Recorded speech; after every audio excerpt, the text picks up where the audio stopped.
Good morning, St. John's family. This is the story of St. Nicholas and the Golden Bars. Since the Middle Ages, St. Nicholas has been one of the most popular saints of the Christian Church. He is the patron saint of merchants, travelers, sailors, bakers, and of course, children, who seldom fail to be curious about the ancestor of Santa Claus, a name which now comes from Sinterklaas, as St. Nicholas is known in Holland. And on to the story. Long ago, there lived a husband and wife who had more money than they knew what to do with. But more than anything else, they wanted a child. They prayed to God for many years to give them their heart's desire. And at last, when a son was born, they were the happiest people in the world. They named him Nicholas. They thought there was no one like their boy, and indeed he was a kind and gentle child, and never gave them a moment's trouble. But while he was still a little boy, a terrible plague swept over the country, and his father and mother died, leaving him quite alone. All the great riches which his parents had possessed were left to Nicholas, and among other things he inherited 3 bars of gold. These were his greatest treasure, and he thought more of them than all of his other riches. Now in Nicholas Town there lived a nobleman with 3 daughters. They had once been very wealthy, but great misfortunes had overtaken the father, and now they were all so poor they scarcely had enough to live on. The nobleman tried as hard as he could to find work, but when people saw his soft hands, which had never known any kind of hard labor, they took him to be lazy and turned him away. At last the day came when there was not even enough bread to eat, and the daughters said to their father, "Let us go out into the streets and beg, or do anything to get a little money so we won't starve." But the father answered, "Not tonight. I cannot bear to think of it. Wait at least until tomorrow. Something may happen to save us from such disgrace." Just as they were talking together, Nicholas happened to be passing, and since the window was open, he heard all they said. It seemed terrible to think that his family should be so poor and actually in want of bread, and Nicholas tried to plan a way to help them. He knew they would be much too proud to take money from him, so he had to think of some other way. "I must ask God to show me how," he told himself. So that night, before he climbed into bed, Nicholas prayed as hard as he could and asked God to guide him.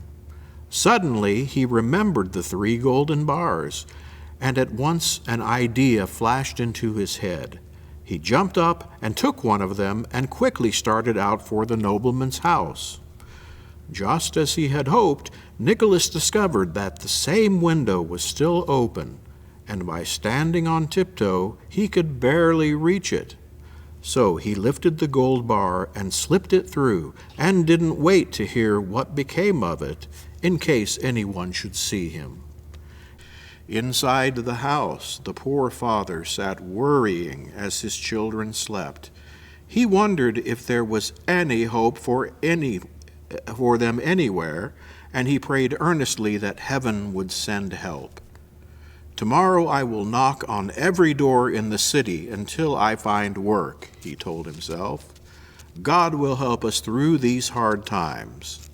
Suddenly, something fell at his feet.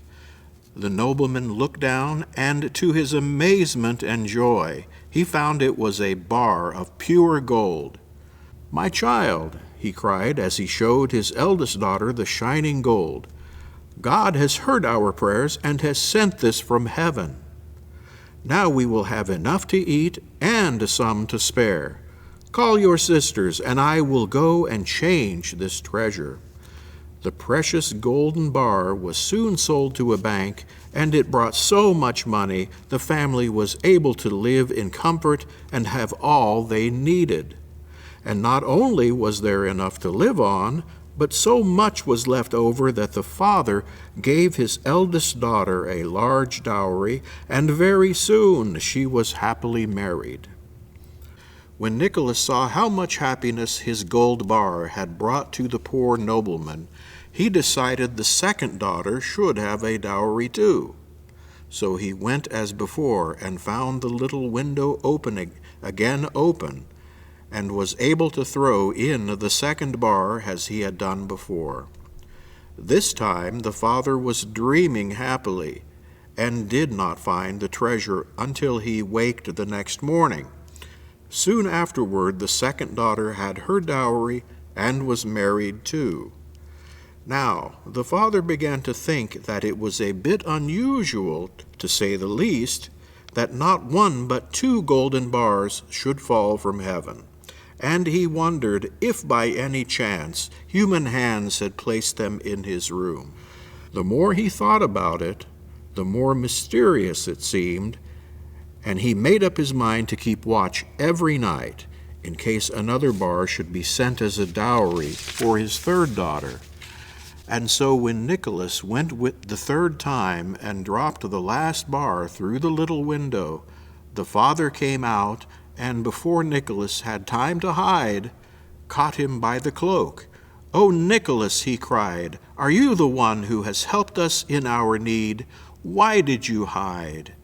And then he fell on his knees and began to kiss the hands that had helped him so graciously. But Nicholas asked him to stand up and give thanks to God instead, and begged him not to tell anyone the story of the golden bars.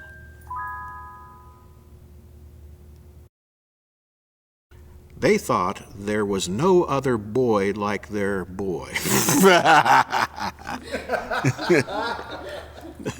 Yeah. They thought there was... Oh, I'm supposed to keep going, right? Yeah, just back up a sentence or two. Yeah.